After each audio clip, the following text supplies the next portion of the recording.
날마다 행복한 묵상 2023년 40번째 주 우리는 함께 교제하도록 선택받았다. 서로 헌신함으로입니다. 하나님 말씀은 로마서 14장 19절입니다. 이러므로 우리가 화평의 일과 서로 덕을 세우는 일을 힘쓰나니. 또 로마서 5장 8절입니다. 우리가 아직 죄인 됐을 때에 그리스도께서 우리를 위하여 죽으심으로 하나님께서 우리에 대한 자기의 사랑을 확증하셨느니라. 아멘. 자, 묵상 질문 1번입니다. 우리가 서로를 위해 헌신한다는 것의 전제는 무슨 의미입니까? 우리가 헌신한다. 무엇을 위해서 헌신한다 하는 것이 중요한 것이죠. 화평, 또 덕을 세우는 일, 서로에게 유익이 되고 서로에게 좋게 되는 것을 위해서 우리가 서로에게 헌신한다 하는 것입니다. 내가 헌신해서, 내가 희생해서, 내가 손해를 보면서 그래서 무엇을 하는 것이야? 우리가 하나가 되고 우리가 서로가 평화를 누릴 수 있는 그것에 내가 내 것들을 희생하고 내어놓는다 하는 것입니다. 덕을 세우는 것, 너에게 유익한 그것을 위해서 내가 희생을 한다 하는 것입니다. 근데 중요한 것은 무엇이냐면 내가 어떤 대상에게 헌신하느냐 하는 것입니다. 내한테 유익이 되고 내가 뭔가 했을 때 보람차고 그러면 참 좋겠죠.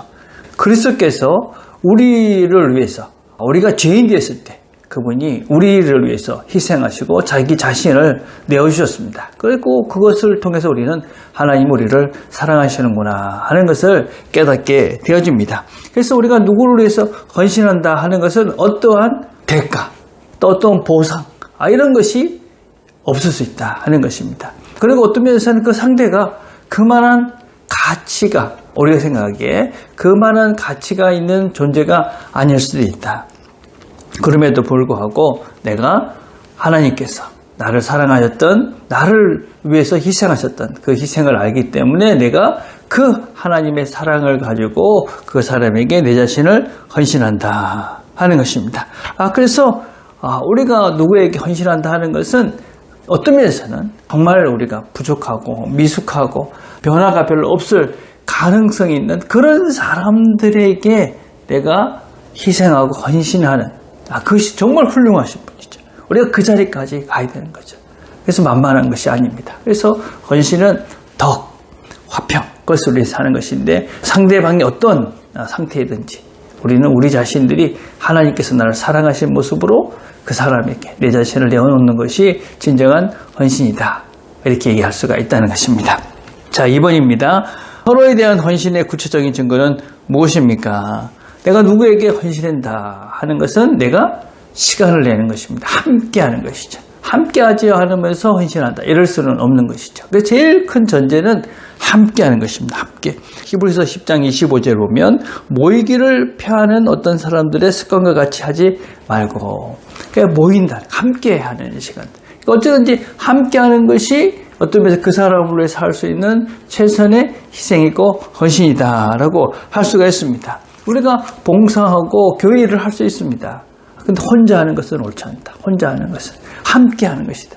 우리가 더 중요한 건 어떤 일을 하느냐보다도 사람. 그 사람과 함께 하면서 마음을 나누고 어떤 위로하고 격려하고 함께 하면서 힘을 내는 그게 우리가 원하는 그것이 바로 하나님께서 기대하시는 올바른 헌신. 올바른 교회에 대한 봉사다라고 할 수가 있습니다. 그래서 우리는 중요한 것은 일이 아니라 사람이다. 그래서 우리가 함께한다. 그것이 우리가 헌신하는 것의 전제다라고 할 수가 있습니다. 자, 3번입니다. 우리가 서로를 위해서 헌신하여야 하는 이유는 무엇입니까? 고린도서 12장 7절 이렇게 말합니다. 각 사람에게 성령의 나타나심을 주심은 유익하게 하려 하십니다. 유익하게 하는 것이다. 함께 함으로써 너와 내가 서로에게 좋은, 유익하고 특별히 우리에게 유익하다라는 의미는 영적인 성장, 성숙을 말합니다. 내가 헌신함으로 너가 영적인 성장과 성숙을 이루는 것이죠. 사실은 서로 헌신한다. 헌신할 수 있는 존재가 된다. 내가 너를 위해서 내가 희생한다. 여러분 그것이 바로 내가 성장하고 있고 성숙해져 가고 있는 증거다. 그래서 그렇게 내 자신을 내어주는 존재로 내 자신을 희생하면서 나는 점점점 더 성숙해지고 주님을 닮은 사람으로 자라가고 새로워져 가는 것이다 라고 할 수 있습니다. 그래서 우리가 서로를 위해서 희생할 때 우리가 서로가 성장하고 성숙해 갈 수 있다. 특별히 어떤 면에서 내가 뭔가를 이렇게 희생을 했는데 아무것도 안 올 수가 있습니다. 반응이 없을 수가 있습니다. 근데 우리가 늘 그럴 때마다 뭔가 변화되는 것 같지 않을 때마다 꼭 기억해야 될 것이 있죠. 하나님은 하신다. 그리고 하나님께서 일하신다. 지금 당장 아니라도 분명히 내가 주를 위해서 이런 사랑의 마음으로 내가 시간과 물질과 이 모든 것들을 투자한 것들을 하나님께서는 헛되게 흘려보내지 않으신다. 하나님이 아신다. 또 하나님이 하실 것이다. 그런 기대를 가지고 우리가 당장 내 눈에 뭔가 보이지 않아도 우리가 꿋꿋하게 하나님께서 기대하시는 그런 마음으로 내 것들을 기꺼이 내려놓는 것이죠. 언젠가는 하나님께서 내 헌신을 내 마음을 아시고 결과를 만들어 주실 것이다. 그런 믿음으로 우리가 오늘도 기꺼이 내 자신을 내려놓는 것입니다. 오늘도 우리가 우리 주변의 사람들을 섬기면서 그렇게 우리 자신들이 성장하고 성숙하고 그래서 그 사람들도 새로워지는 것들을 경험해가는 이 하루가 되시기를 간절히 바라겠습니다. 우리가 함께 드릴 기도는 서로의 성장과 성숙을 위해 헌신하는 그런 관계가 될 수 있도록 기도했으면 좋겠습니다. 기도하겠습니다. 하나님 아버지, 오늘도 함께 말씀을 들었습니다. 들은 말씀을 잘 기억하고 오늘도 주께서 기대하시는 마음으로 우리가 다른 사람을 위해서 기꺼이 헌신함으로 그 사람이 새로워지는 것을 보게 하시고 또 나도 날마다 성장하고 성숙해져 가는 이 하루가 되도록 은혜를 베풀어 주시옵소서. 예수님의 이름으로 기도드립니다. 아멘.